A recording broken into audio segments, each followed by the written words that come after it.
Greetings and welcome to a presentation of a sister story sponsored by the Adrian Dominican Sisters. I am Sister Peg O'Flynn, and today we are having a conversation with our Sister Pat Stellmah, previously known as Sister Joseph, Virginia. And Pat is coming to us from Shaker Heights, Ohio, but she's been in a few other states as well, and she'll tell us those stories. So Pat, we welcome you and thank you so much for your willingness to share the story. And we always like to use your religious name because some people that are watching these, they know you by that, they don't know you by Pat Stellmah. So that's why we've kind of used that other name. Okay, so the floor is yours. You began back where you began, you know, your early life and what that was like, and people, significant people. Okay, thank you, Pat. You may begin. Thanks, Peg. It's good to do this and to see you and to be able to share my story. I was born here in Cleveland, where I live right now. I'm about a mile from the Cleveland border. And so I'm back home, actually. And my parents and were born, my dad in Grayston, Pennsylvania. If you blink, you miss it. There isn't even a stoplight in Grayston. It's in the Pittsburgh area. Okay. No, south of Pittsburgh. And my mother was born here in Cleveland. However, all four of my grandparents, my Stellmah grandparents and my Zamiska, my mother's parents, were born in Slovakia. Oh. Now we always knew that we were Slovak, even when there was such a country as Czechoslovakia, because when my grandparents were born, it was Slovakia, Bohemia, and Moravia, and they were all separate countries. So I grew up Slovak, and I'm still that way. Good. And we had a lot of different customs and things in our family that went back to those roots. Good. My dad was born in Pennsylvania, but when he was about 12 years old, his father was a coal miner. That's what was going on in that area of Pennsylvania. And when he was about 12 years old, they moved to a farm. They bought a farm in New Jersey, right over the Pennsylvania line. Actually, the name of the town is Frenchtown, which is right on the Delaware River that divides the two states. And 108-acre farm. And my dad became a farmer. He didn't become a coal miner. Okay. And so he learned all the tricks and trade. We always had a garden and all the rest of it because of that. He had 10 brothers and sisters. That there were 3 others that died as children, as babies, but I had lots of aunts and uncles. He came when he was old enough. He came to Cleveland on his own. In the meantime, my mother grew up sort of in Cleveland. When she was 2 years old, her mother took the 3 children. Her brother and sister were twins that were 4 years old at the time. And my mother was 2. And they went to Slovakia to visit the family that was there. And what happened was, this was, my mother it was like 1912 when they left. And they couldn't get passage back on any ship because of the First World War breaking out. Your mother and dad, okay. So they stayed there until my mother was 10 years old. Okay. So she grew up in this very little village of Kolachkov, which is up against the foothills of the Tatra Mountains. Now, the Tatra Mountains are a line of 5 peaks that are second in height to the Alps. Oh my. And people don't even, usually don't know about them, but they're on the northern border of Slovakia, with Poland on the other side, but they're actually on the Slovakia side. Have And you so, been there to visit your history over there? well, that comes in the story, and I might as well just tell you right now because it was like in 1997 or so, Okay. after Slovakia was separated again from Czechoslovakia by then. Our diocese was offering a trip to the Czech and Slovak republics. Oh my. And of course, my younger sister at the time, Virginia, her name is, we called her Jeannie, but she was Virginia. Anyway, the two of us got on that trip, Good. hoping that one of the places that this trip was going was to Levoča in Slovakia. If you're a Clevelander, you know that there was a shrine to Our Lady of Levoča here that the Vincentian sisters had. They're now Sisters of Charity of Cincinnati. And it was a Slovak shrine that here, duplicating the one in Slovakia. Mhm. We knew that was on the other side of a mountain, and these are foothills, looks like Pennsylvania there, from my mother's village. And so we thought, well, at least we're going to see the area. Well, fortunately, there was a priest who was on the trip who spoke Slovak. He was the only one, so we were in good stead with him. And the person who was running the trip happened to be a cousin to us. It was, I don't want to go through that whole story of how he was related, but he was on my mother's side of the family. And he said to us when we met us, he said, "Oh, well, my family's from Kalashko." We said, "Well, so was ours." Well, God bless him.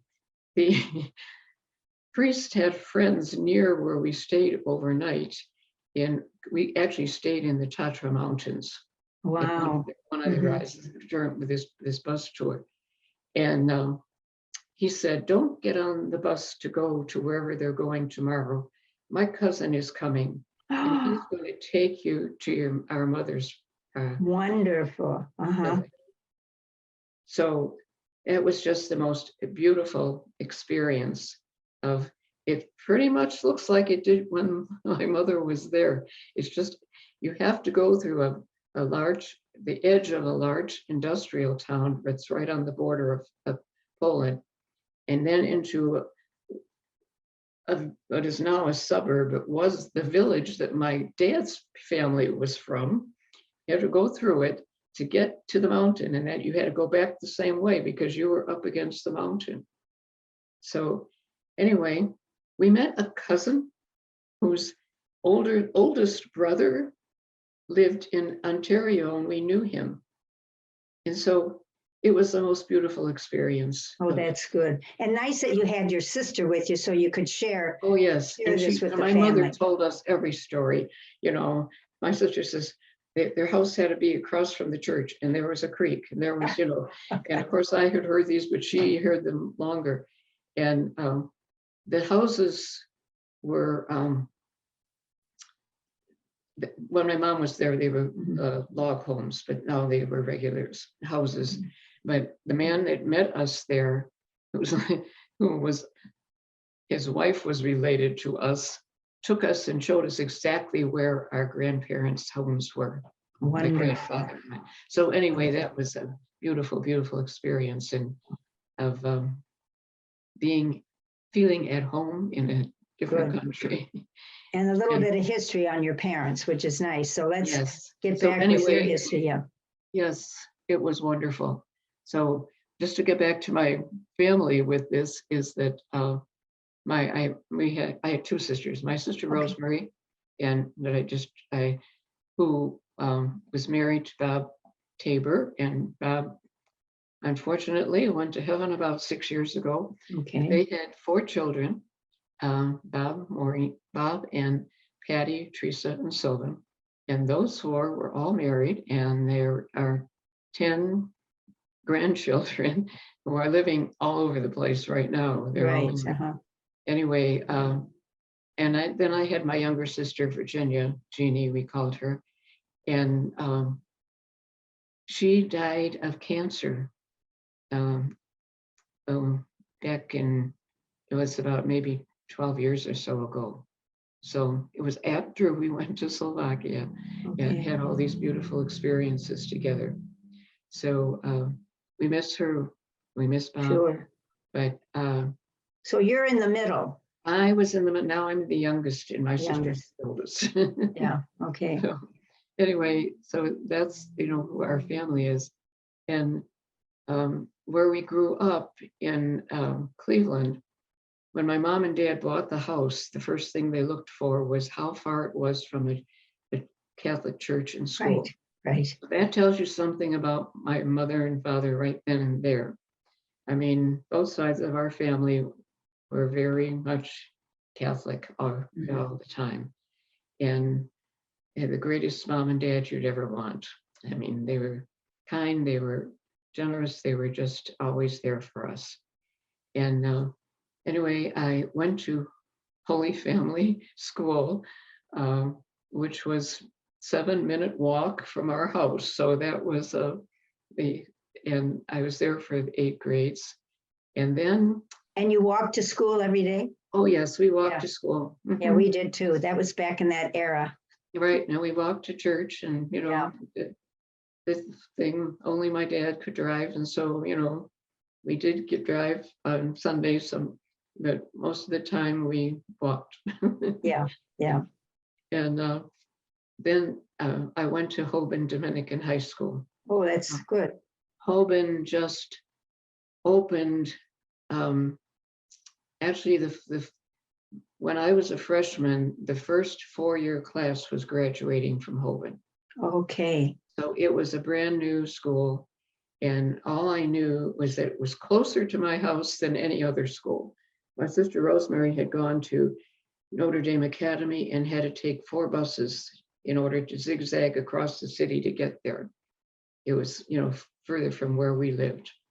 And so this was that was my main reason, because it was close. Right. And it turned out to be a most wonderful place to have been to high school. And now, is that the first time you met the Adrian Dominicans? Yes, it was. Hoban? Yes. I had grade school was Franciscan Sisters from Joliet, Illinois. Okay. And they were all very nice. But, yes. You know, it made a little difference at Hoban. And then, of course, just to finish up degrees or whatever, I got my bachelor's from Siena Heights and my master's from the University of Detroit. And it was in elementary education. Okay. Okay. And so as far as when you entered, how did you make that decision? Well, you know, when I was growing up and people were talking about, you know, we you know, at school they used to ask us, who's going to be a sister? Raise your hand. Well, I never did. Oh, no, I wasn't going to do that. Yeah. And so, you know, and anyway, I wasn't really thinking about it until actually it was my senior year, beginning of the year. I had 2 very good friends, Judy and Barbara, and they were both talking about entering. Judy was talking about entering the Franciscans and Barbara, the Adrian Dominicans. And they were both sure that their parents were not going to let them go. You know, and Judy, I agree that I knew Judy's parents, and I thought, I'm sure she was right, and she was right. But the 2 of them we would go to, it was the time when pizza places just started, and we would sit at the pizza place talking about going to the convent, you know, and I would just sit there and listen to them.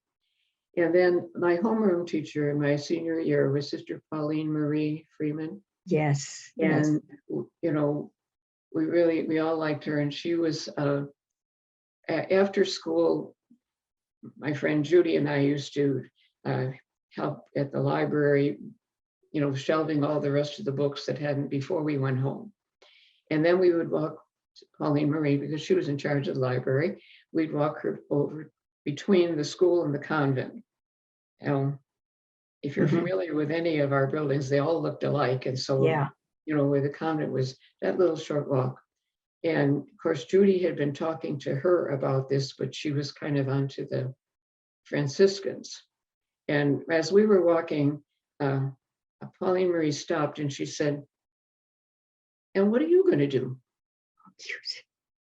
And I said, and I picked up one foot and then the other, and I planted them on the sidewalk. And I said, "I don't know. I just want to be right here."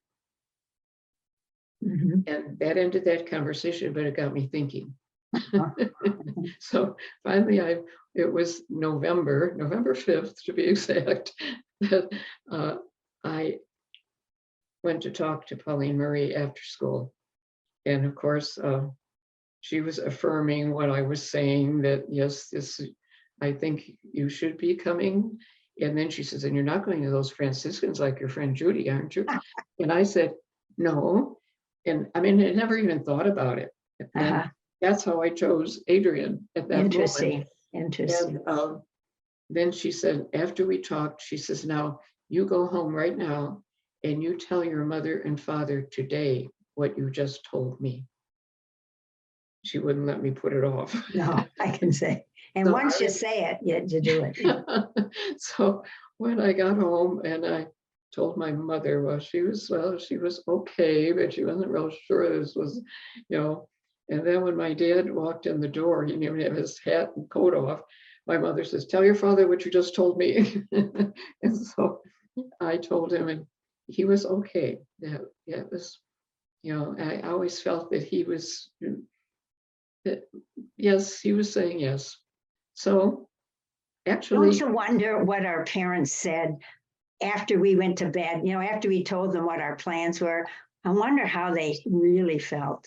I don't, Yeah. I don't know. Yeah, we don't know because There they're were not here. times later when my dad said to me, he was going somewhere in the car together, and he said, um, your mother wanted me to tell you that, if you decide to come home after you're gone, you're welcome. You know that you can come. It's all right. And so, that, I'm That's sure. that generation because mine did the same thing. My dad did it. Yeah, that's So, nice. yeah. So anyway, that was the bet, Yeah. So they were okay. And so, and then Pauline Marie said to me before she finished this, "You're not going to those, Franciscans." Yeah. And that, like I said before, that's what made my decision. Yes, I'm going to Adrian. I didn't even know where Adrian was. I had I'm not even sure I knew it was in Michigan.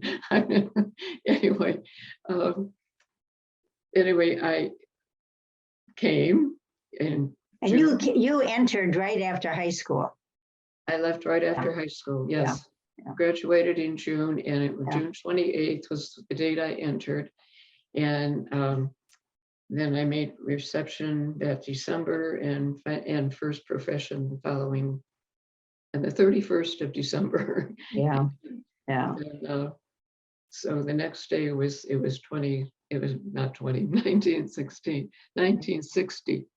And that day I got an appointment to Northville, Michigan. And I taught 32 third graders with 20 fourth graders. I had a combined grade in 52 children, which at that time was, I guess, normal. It was. In fact, it was kind of small as we had 60 and 70 kids. But you know what? We wore our habits and the kids listened. Well, yes, they did. Yeah. Yes, but they listened later too. Yeah. So, anyway, I was in Northville for about I don't know if it was a whole year and a half. And I got an assignment that said, study and assist in the dean's office. Now, I should have told you that when I was going to high school, I had all the college prep classes I needed. My mother told me that if I learned to type, I would always have a job. Yeah. Mm-hmm. So guess the day that I, went into Adrian, like 2 days later, as a postulant and as a novice, I was with Sister Dorothy in the dean's office at Siena. Mm-hmm. And then that time I was given that assignment. I found out years later that the reason was because they were accrediting the graduate school and they needed a person who was actually in the office as a secretary and not novices running in and out. Oh, So that then when the inspectors came, there was the secretary in the dean's office. So anyway, I just spent 1 year there, and it was the year that Mother Genevieve had just taken over, and it was the first time that she met with all the sisters in the mother house to talk with them. And so when it was my turn, and she asked me if I liked what I was doing, and I said, well, yes, but I really was just beginning to learn how to teach, and I just began to love it because I had a straight first grade after yeah, the Northville added on to yeah. their building. And so she says, oh, well, we need good teachers. And I thought, oh, good. So the following year, I went back to Northville, which was totally unheard of. Oh, And I was there for another year at least. I don't know if it was 2 years or 1 year. And then after that, I began moving around a little bit. I was in Rockwood, mhm. in Full Habit. And years later, I went back to Rockwood like this. Okay. So anyway, but in between there, I was in the big city of Pinckney, Michigan. It was not too far from Ann Arbor, but No. and there were only 3 of us there. And then I was in Albion for 1 year. I was, some of these schools, and then that was when renewal happened. And that year, the Diocese of Lansing that I was in Albion, told how many sisters could be assigned according to your enrollment. And only 2 sisters were going to be assigned to Albion. And so I decided I would be the one that would move.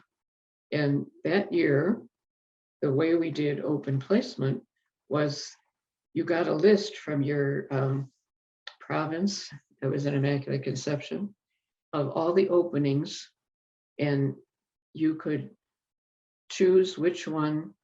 You could list on this paper 5 of them that you, from 1 to 5, and then you returned it to your, to the chapter or province.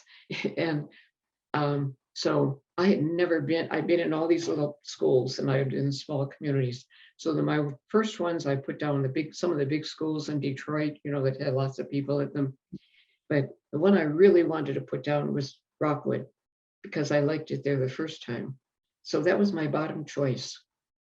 And I put it on, and then I got my assignment to Rockwood.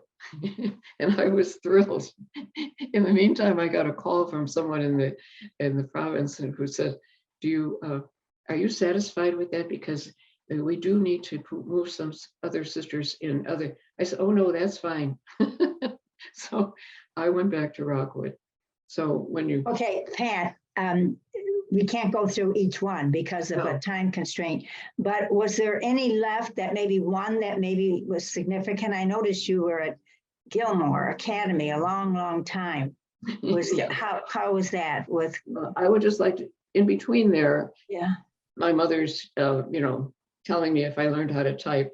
Yeah. I was in Adrian working with the members of the General Council for 5 years. Mm-hmm. And that was a very nice to beautiful time for me. Well, that was nice of you to do and that. Loretta May and Phyllis Kriener and Joan Christie were going to go to Gilmore. And Joan came one day into my office at the Mother House and said, would you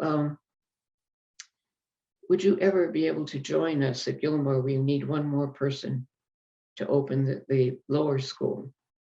And so that's how I ended up with the 3 of them. And we had that probably was really an outstanding experience. Yeah. The people I lived with, we were in a building that had a convent above the school. So we were known by the other teachers as the upstairs. And had a Well, at beautiful least you didn't community. have to worry about driving in the snow. Well, you know what the trouble is? Gilmore Academy is right in the line of lake effect snow. Yeah, but you were And there. there were times that we could barely get off the property and get down another block, and then it wasn't snowing. Oh, wow. Lake effect Wow. does that. So we did have our share of free days. It was wonderful. As the whole, we snowed in a lot. All right. So where are you now? What's your ministry? I know I think you work at a parish. Well, I was at what was known as Archbishop Lake School, which was a merger of at least 9 schools in the corner of Cleveland that's closed. And when I went there, we had a director and 3 principals because we had different grades in 3 different buildings. Mm-hmm. And I was the administrative assistant. The typing came in handy again. And my experience of having been teaching for all these years also was, very helpful in being in this situation. So I spent 13 years doing that. Okay. And that included, when I stopped being the secretary, then I volunteered for a few years with the 3rd graders, helping them with reading so that they could pass to 4th grade, which the state requires that they pass a 3rd grade test. So that was a blessing. I really enjoyed them. Mm-hmm. And at that point, I think all those years, there were 3 white children in the school. They were all African American. Okay. And then I moved here, and I'm actually, as the crow flies, I'm a mile from the St. Henry building, where our sisters opened it many years ago. That is now Archbishop Lake School. And so I was right near that. And so I stayed there after and then COVID hit and all that rest. And so I'm officially retired. Whatever that means. Yes, whatever that means. But I do still you get have involved. Do you have a favorite scripture saying that maybe has helped you in your challenges and all the opportunities that you've had that's enriched you? Well, I try to think of an exact quote, but basically anything that says trust. Yeah. Okay. And listen and rejoice. Wonderful. I found those are the things that I have copied most of the time, because in fact, the rejoice. I was at St. John of Augustine School 1 year in Cleveland in the middle of all that. And I went back a few years later. At that time, I had 5th grade. Went back a few years later, and they were in 7th grade. And the teacher said, "Oh, I'm glad you came to visit because the boys and girls want to tell you about what they remember, what you taught them." Ooh. And I thought, oh dear, oh my gosh, what? Well, they all stood up and they sang, "Rejoice in the Lord always." Again, I say rejoice. Oh, that's wonderful. That's so affirming. affirming. That's what they remembered. Put that at your funeral. Put that in your funeral plans. Very yes, good. I should. I mean, I was just thrilled. And so I thought, well, yeah, I guess that's what I did teach them, that song. So, what brings, just a few little questions, what brings joy to your heart? Just very briefly. I think I was trying to think about that, and I thought it's just being with my family. And my Dominican family. Yes. And then I've got a family, I belong to St. Dominic's Church. Yes. Dominic would be proud of this church. It has such outreach. It's amazing. Wonderful. And that's another, joyful experience. We have a pastor whose favorite teacher of all time was Pat Walter at the seminary. Therefore, he has a little bit of Dominican in him. And he also got his homiletics degree from Aquinas. So, we are really blessed. Yes. We are blessed. That's very really good. Where do you think the Holy Spirit's leading you now? Well, I'm not, I'm right here. Good. Okay. And as I said to people, I've always known when it was time to move on. But, right now I'm in I enjoyed my sister and her family, and being right here, especially in this parish. And I also, just to one little thing about a hobby, it asked me if I have a hobby. Yeah. I acquired one lately because my cousin Joanne, who lives the other side of the city, has been teaching ceramic painting for years. And my sister Rosemary has been doing ceramic painting with different people. Well, they said to me, well, why don't you come and do this with us? How'd you like to paint? So Good. I can paint, and they have the most wonderful teachers. So every Thursday, I go to my cousin's house, and my sister is there, and we paint ceramics. So if anybody says, "Oh, isn't that cute? I like it," they get it. I was going to say, what are you doing with all the things you're making? Well, some of the things I made, little things. At St. Dominic's, they have a children's shop at this time of the year, and I made a bunch of little ornaments and things that they could buy. Wonderful. And donated them to that, and Wonderful. then, like I said, if anybody says, "Oh, where'd you get that? That's pretty." What's your favorite time of the year? Oh, my favorite time. Well, I think spring mostly, Okay. because new things are happening, but I find beauty in all of the times of the year. And this house looks out onto a street filled with trees. Yeah. Cleveland is known as the forest city.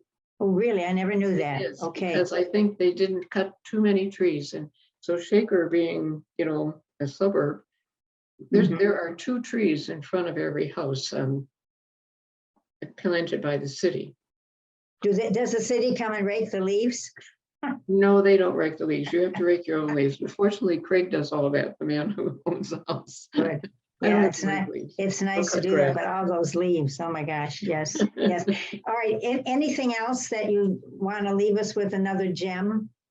No, I think what I wanted to tell you was about my trip to Slovakia, and I already did. That And was I also, great. the other trip that I really loved was my Land of Dominic trip that, I took. So that was my Dominican family and my Stellmah Samiska family that I, Wonderful. all these wonderful aunts and uncles, and now I have 35 cousins, or 25 cousins. Few of them have gone to heaven. Yeah, yeah. Our generation On my is going. dad's side, my sister Rosemary and I are the oldest. Yeah. And then on my mom's side, we're on the older half, but we had a couple of cousins who are older than we are. Okay. So that's a lot. It's wonderful. It's a good life. Good. Well, I know you're a good person. You always just your joy. I just remember when you used to come on campus. It was wonderful. So I thank you. I thank you for your yes to the invitation to share your story. And we know what people have done. I think we know a lot of the ministries and stuff, but there's more to us than what we do. It's who you are and how did you get to be who you are, and the people that have influenced you, in particular our families. Yes. And we thank God for if we've been blessed with a family. I love my family is a real blessing. Yeah, yeah.